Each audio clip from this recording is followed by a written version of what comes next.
arbitraža dodijeliti Sloveniji, koja će u partnerstvu s Njemačkom još prije ovog ljeta sagraditi dvije velike hidrocentrale u gornjem toku rijeke Kupe.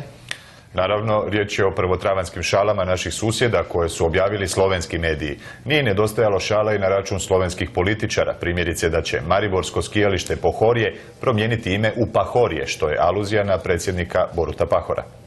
Jako zgodno. Toliko o susjedima, a kod nas kažu da nama i ne treba 1. travnja jer se s nama šale svaki dan.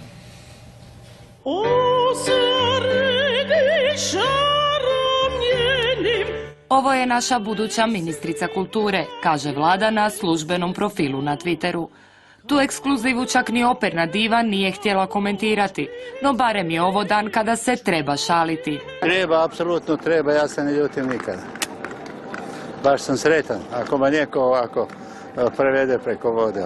Međutim, nekima je dosta padanja na loše fore. Padam 365 dana godišnje na šalu, da nam je dobro, da će nam sutra biti bolje. Danas sam pročitala da se George Clooney razvodi i fakat sam se...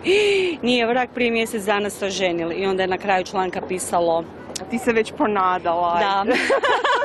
Kad budemo na televiziji. Ne bude. Nismo se samo mi danas šalili sa sugovornicima. Pala je jedna prvotravanska i u sportskoj redakciji, na koju su nasjeli kolege novinari. Ja sam ih sve pozvao u 13 sati da se ponovo okupe, da dođu, da im imam nešto reći. Naravno, kod nas je to odmah povezano sa nekakvom ićem i pićem, neki domjenak i svi su veselo trljali ruke. I ja sam otišao kući, ali sam zadužio našeg urednika da u 13 sati dođe, lijepo je ušao, bila je puna soba, 40-50 ljudi i u moje ime mi je zaželio sretan 1. travanj. Bez obzira na to šalili se vi ili ga zanemarili, i mi vama želimo sretan 1. travnja. Stigli smo i do sporta.